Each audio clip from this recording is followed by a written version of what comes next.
Top diplomats the world over are in the Philippines for an annual gathering to promote peace in the Asia-Pacific region. Participants have a lot to cover during bilateral and multilateral meetings there, especially after North Korea's latest provocation. We connect to our Connie Kim, who has been covering the ASEAN Regional Forum from Manila for us. Connie, I hear that the foreign ministers' meeting between Seoul and Japan just ended. Right, Daniel. South Korea's Foreign Minister Kyung-wha and her new Japanese counterpart Taro Kono have just wrapped up their talks where they discussed developing future-oriented bilateral relations as they have much pending issues to discuss. Prior to the closer talks, Kang and Kono discussed boosting cooperation against growing North Korea's missile threats without mentioning anything specific besides it. The two countries' relations are at an uncomfortable stage as Seoul calls the agreement on the so-called comfort women in 2015 as widely unacceptable by the Korean public, while Tokyo insists that Seoul stick to the agreement. According to an official, the issue of the comfort women has been brought up during the talks, with Kang explaining to Kono about the recently set task force that will review the 2015 agreement.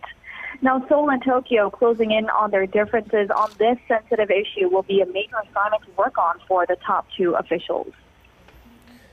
Now, Connie, do tell us more about the trilateral meeting held this morning between the representatives from Seoul, Washington, and Tokyo. Also, the top diplomats of both Koreas did cross paths on the sidelines of the forum. How did that turn out?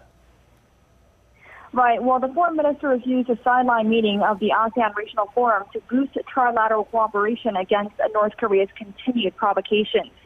I hear it started off on a friendly note, and during the 45-minute working luncheon, the three top officials saw eye to eye on reaching a complete, verifiable, and irreversible denuclearization of North Korea. South Korea's Foreign Minister Kyung-wha responding to reporters' questions on how the ministers discussed pressuring China and Russia in implementing the newly adopted UN Security Council resolution, said it's not a matter of pressuring the nations, but that nations itself must implement the resolutions if they are a member of the UN Security Council. And I also want to talk about one of the news that South Korean media have been keeping a close eye. The encounter of the foreign ministers of the two Koreas under the new Moon administration.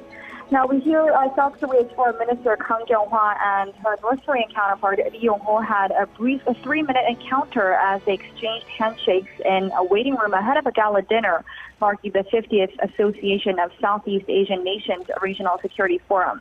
Although the gala dinner was closed to the press, what I hear from a ministry official is that Kang called on Pyongyang to respond to Seoul's proposal to hold military and family reunion talks, while Lee has reportedly pointed out Seoul's proposals lack sincerity as South Korean cooperation with the U.S. is pressuring in North Korea.